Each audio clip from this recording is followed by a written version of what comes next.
الحمد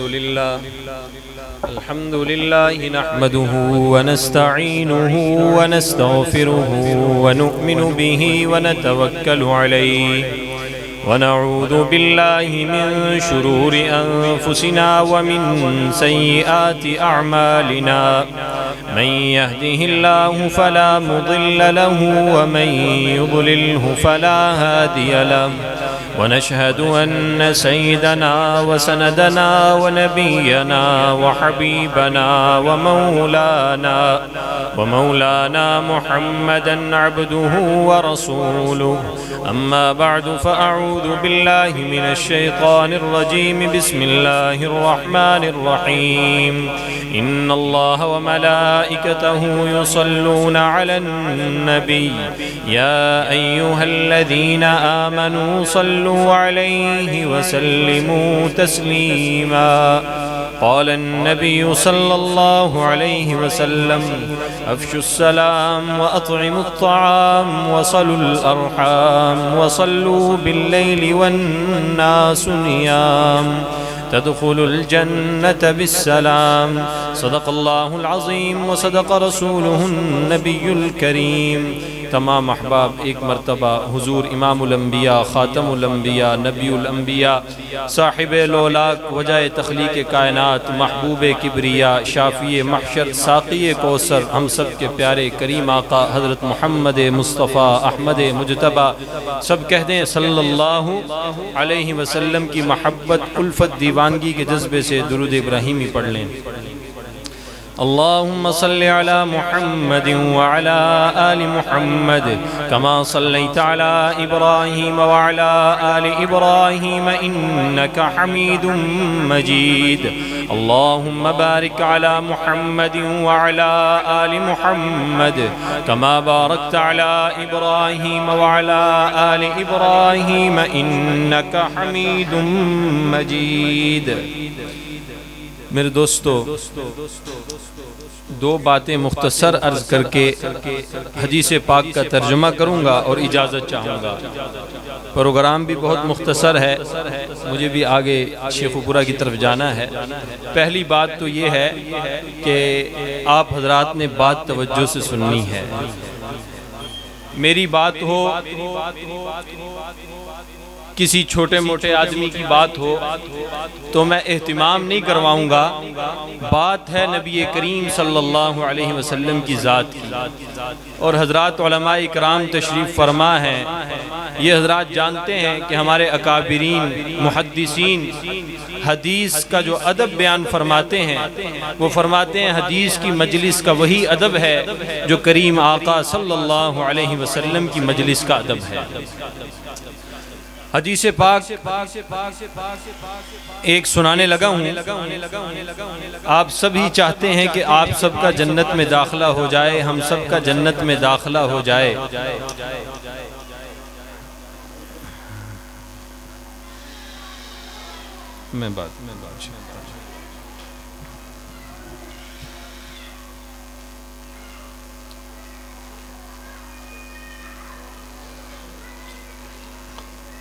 السلام علیکم۔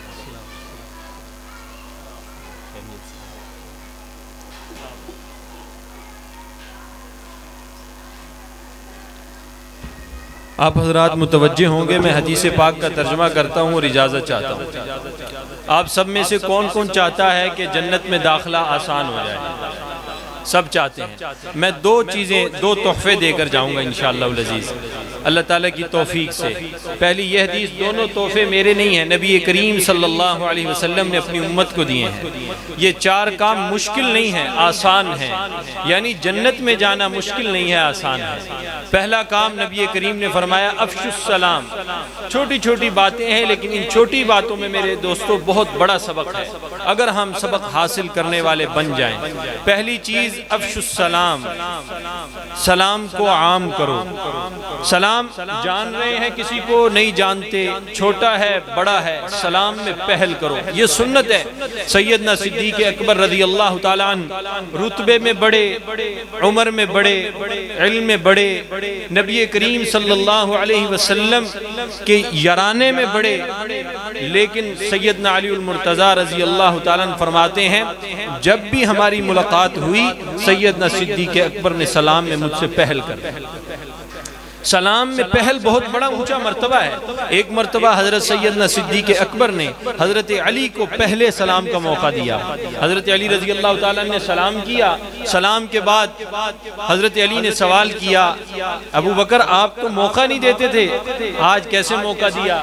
سیدنا صدیق اکبر رضی اللہ تعالیٰ نے فرمایا جب بھی میں تمہیں سلام میں پہل کرتا تھا یا جب بھی میں کسی سے سلام میں پہل کرتا ہوں تو مجھے اللہ کی رحمت اپنے اوپر ڈھیروں ڈھیر برستے ہوئے محسوس ہوتی ہے۔ میں نے چاہا کہ آج وہ رحمت میرا چھوٹا بھائی علی لے لے۔ میرے دوستو صرف سلام میں پہل کرنے سے معاشرے میں محبت پیدا ہوتی ہے، آپس میں تعلق اچھا ہو جاتا ہے۔ اس لیے آپ سب احباب آج ایک ارادہ کریں، انشاءاللہ ہماری جب جہاں ملاقات ہوگی ہم سلام میں پہل کریں گے انشاءاللہ۔ دوسری چیز فرمایا وَأَطْعِمُوا الطَّعَامَ، کھانا کھلاؤ، کھانا۔ اب میں یہاں ایک بات عرض کرتا ہوں، ضروری نہیں ہے کہ اگر کوئی غریب آدمی ہے اس کی آمدن کم ہے وہ کھانا کسی کو بڑے پیمانے پر نہیں کھلا جا سکتا تو کوئی بات نہیں، بازار میں جائے دوپہر کے وقت 12 بجے جب عموماً مدارس کے احباب بیٹھے ہوئے ہیں آپ دیکھتے ہیں کہ کسی نے سبزی کی ریڑھی لگائی ہوئی ہے، کیلے فروخت کر رہا ہے، کوئی مالٹے فروخت کر رہا ہے، کوئی چیز فروخت کر رہا ہے، اس کے پاس چلے جائیں، اس سے پوچھیں تم نے دوپہر کا کھانا کھایا ہے؟ وہ کہے گا میں نے نہیں کھایا۔ دوپہر کا کھانا عموماً یہ مزدور حضرات ظہر کی نماز کے بعد کھاتے ہیں، اس کو کہہ دو کہ آج دوپہر کا کھانا آؤ میں تمہیں کھلاتا ہوں، 300 سے 400 روپے کا خرچہ ہوگا، وَأَطْعِمُوا الطَّعَامَ کہ آپ مصداق بن جائیں گے۔ انشاءاللہ اس کا بھی ارادہ کرتے ہیں۔ شریعت بڑی آسان ہے، ہم نے اس کو مشکل کر دیا ہے، 2 کام پورے ہو گئے۔ تیسری وصل الارحام، صلہ رحمی، جو تم سے جوڑے اس سے بھی جوڑو، جو توڑے اس سے بھی تم جوڑو، یہ ہے میرے دوستو صلہ رحمی۔ جو کچھ نہ دے اس کو بھی کچھ نہ کچھ عطا کر دو، یہ صلہ رحمی ہے۔ میرے دوستو ہم کسی کو صدقہ دیتے ہیں، کسی کو کوئی 2-4 روپے دے دیتے ہیں، 50-100 روپیہ دے دیتے ہیں، ہم سمجھتے ہیں ہم نے کمال کر دیا۔ میرے دوستو تمہارے 100 کے بدلے، ہمارے 100 کے بدلے جو اس نے ہمیں دعا دی ہے اس 100 سے بڑی چیز دی ہے۔ کبھی بھی کسی کو دے کر احسان نہ کرو، کبھی کسی کو دے کر احسان نہ کرو۔ یہ نبی کریم صلی اللہ علیہ وسلم کی سیرت کا ایک بہت بڑا باب ہے جو خیرات کا ہے۔ ایک مرتبہ سیدنا صدیق نبی کریم صلی اللہ علیہ وسلم کے پاس 90,000 درہم آئے۔ کتنے؟ 90,000 درہم، یہ بہت بڑی مالیت۔ حضور نبی کریم صلی اللہ علیہ وسلم نے اعلان فرمایا کہ جس کو خیرات چاہیے وہ آ کر لے لے۔ لائنیں لگ گئی، مسجد نبوی شریف سے نبی کریم صلی اللہ علیہ وسلم درہم تقسیم کرنے لگے۔ صبح بیٹھے شام تک 90,000 کے 90,000 درہم سب خیرات کر دیے۔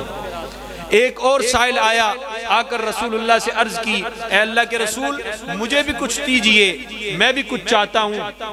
اللہ کے رسول صلی اللہ علیہ وسلم نے فرمایا پہلے تم آ جاتے میں تمہیں بھی کچھ دے دیتا، میرے پاس 90,000 درہم تھے، سب میں نے تقسیم کر دیے، اب تم فلاں کے پاس چلے جاؤ، میرے نام سے اس سے خیرات لے لو، جب میرے پاس ہوں گے میں یہ قرض عطا کرتا۔ یہ نبی کریم صلی اللہ علیہ وسلم کی خیرات تھی میرے دوستو، اور بڑے بے شمار واقعات ہیں۔ حضور نبی کریم صلی اللہ علیہ وسلم کی سیرت، اس سے آج ہم بہت دور ہو چکے ہیں۔ یہ بیچ میں چھوٹی سی بات عرض کروں، میں ایک جگہ بہت بڑا اجتماع تھا، غالباً 3 سے 4 ہزار کا مجمع ہوگا، تحد نگاہ لوگوں کے سر تھے۔ میں نے اس اجتماع سے سوال کیا کہ آپ میں سے کتنے لوگ ہیں جنہوں نے نبی کریم صلی اللہ علیہ وسلم کا سیرت کا مکمل مطالعہ کیا ہے؟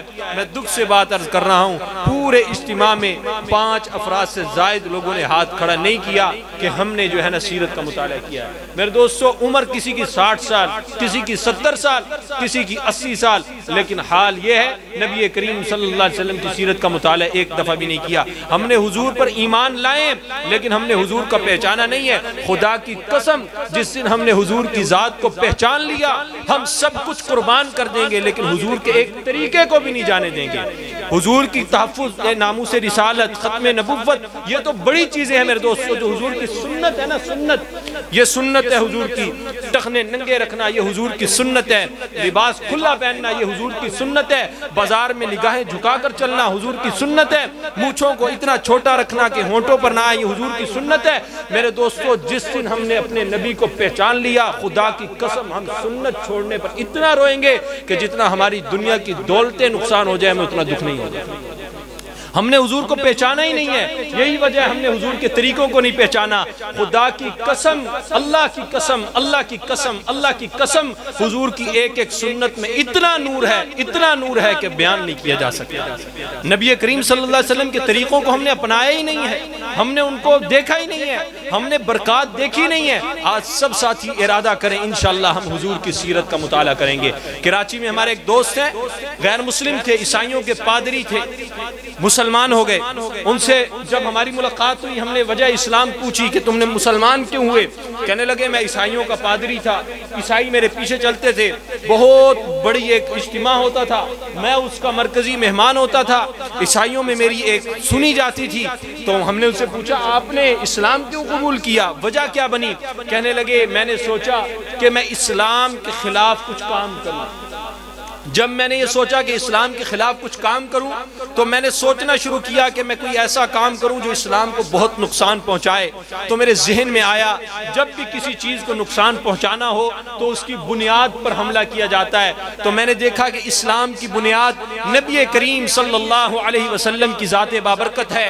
میں نے سوچا کہ میں حضور کی سیرت کا مکمل مطالعہ کرتا ہوں اور حضور کی سیرت میں سے عیب نکالتا ہوں اور عیب نکال کر ان کو جمع کر کے ایک کتاب کی صورت دے کر لوگوں کے سامنے لاتا ہوں۔ کہنے لگے میں حضور کی سیرت کا مطالعہ شروع کیا، حضور کی سیرت کے 10 باب تھے، 5 باب پورے نہیں ہوئے تھے کہ میرا دل ایمان کی روشنی سے منور ہو گیا۔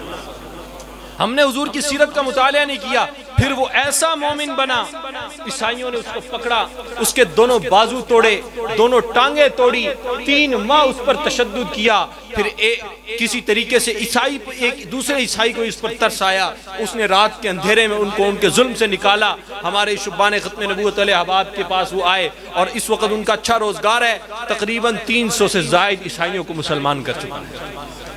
جب حضور کی سیرت کو کوئی پڑھ کر، صحابہ کیسے تھے؟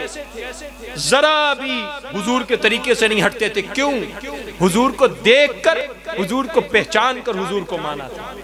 آج ہم نے حضور کو مانا پہلے ہے، ماں کی گود میں کلمہ مل گیا، اب ہم نے حضور کی پہچان کرنی ہے کہ حضور کی پہچان، ہمیں حضور کی پہچان ہو جائے کہ حضور ہیں کون۔ میں دوستوں سے کہتا ہوں یہ جملہ کتنا پیارا ہے کہ ہم یہ کہہ سکتے ہیں کہ حضور ہمارے ہیں، حضور ہمارے ہیں اور ہم حضور کے ہیں۔ یہ کتنا پیارا جملہ ہے، اس سے پیارا جملہ کوئی اور ہو سکتا ہے؟ میرے دوستوں نبی کریم صلی اللہ علیہ وسلم سے وفا کریں۔ بہرحال بات کہیں سے کہیں نکل گئی۔ تیسری بات یہ تھی وصل الارحام۔ چوتھی چیز وصلوا باللیل والناس نیام، رات کے آخری حصے میں اٹھ کر اللہ کے سامنے تھوڑی دیر کھڑے ہو جاؤ، 2 رکعتیں ہی پڑھ لو۔ میرے دوستوں یہ وہ طاقت ہے، یہ وہ طاقت ہے جو انسان کی 24 گھنٹہ زندگی کو سدھار دیتی ہے۔ آپ کسی دن رات کے آخری حصے میں اٹھ کر تجربے کی بنیاد پر، آپ نے دیکھا اشتہاروں پر لکھا ہوتا ہے آ کر آزمائیے۔ میں کہتا ہوں ایک دفعہ رات کے آخری حصے میں اٹھ کر اللہ کے حضور 2 آنسو گرا کر اللہ سے کوئی چیز مانگ کر آزمائیے۔ رات کے آخری حصے میں رو کر جو اللہ سے چیز مانگی جائے ممکن نہیں ہے اللہ تعالیٰ اسے رد کر دیں۔ میرے دوستو یہ چوتھی چیز تھی وصلوا باللیل والناس نیام۔ یہ نماز کی طاقت بڑی طاقت ہے۔ ہمیں مشکلیں ہیں، پریشانیاں ہیں، ہم بہت سے لوگوں کے پاس جاتے ہیں، اپنی پریشانیاں، اپنے دکھ بیان کرتے ہیں۔ ہم نے اللہ کے سامنے اپنا دکھ بیان ہی نہیں کیا۔ اللہ کون ہے؟ وہ حاکم نہیں ہے، وہ احکم الحاکمین ہے۔ وہ مالک نہیں ہے، وہ مالک الملک ہے۔ میرے دوستو سب انسان دنیا میں آئے، اپنی بولیاں بولی، اپنی موت کے ساتھ ان کی بولی بھی ختم ہو گئی، وہ خود بھی ختم ہو گئے۔ میرے دوستو باقی وہ رہا، اس کا نام رہا جس نے اللہ کی بولی بولی، یہ زبان اللہ نے دی ہے، اللہ کی تعریف کریں، نگاہیں اللہ نے دی ہیں، اللہ کے حکموں کے مطابق اٹھائیں جھکائیں، یہ کان اللہ نے دیے ہیں، ان سے اللہ کی مرضی کے مطابق سنیں، یہ ہاتھ اللہ نے دیے ہیں، اللہ کی مرضی کے بغیر یہ ہاتھ کوئی حرکت نہ کریں۔ میرے دوستو، ہم اپنے وجود کو سراپائے طاعات بنا لیں، اللہ کی فرما برداری والا وجود بنا لیں، پھر دیکھیں ہم اللہ کی مرضی کے مطابق زندگی گزاریں، اللہ ہماری مرضی کے مطابق فیصلے اتاریں گے۔ میں نے ایک اور حدیث سنانی تھی، انشاءاللہ پھر کبھی ملاقات ہوئی تو وہ حدیث بھی سناؤں گا۔ اللہ سے دعا ہے اللہ تعالیٰ مجھے آپ کو ہم سب کو حضور کا سچا وفادار بنائے، حضور کے طریقوں پر چلنے والا بنائے، حضور کا فرما بردار بنائے۔ وما علینا الا البلاغ المبین۔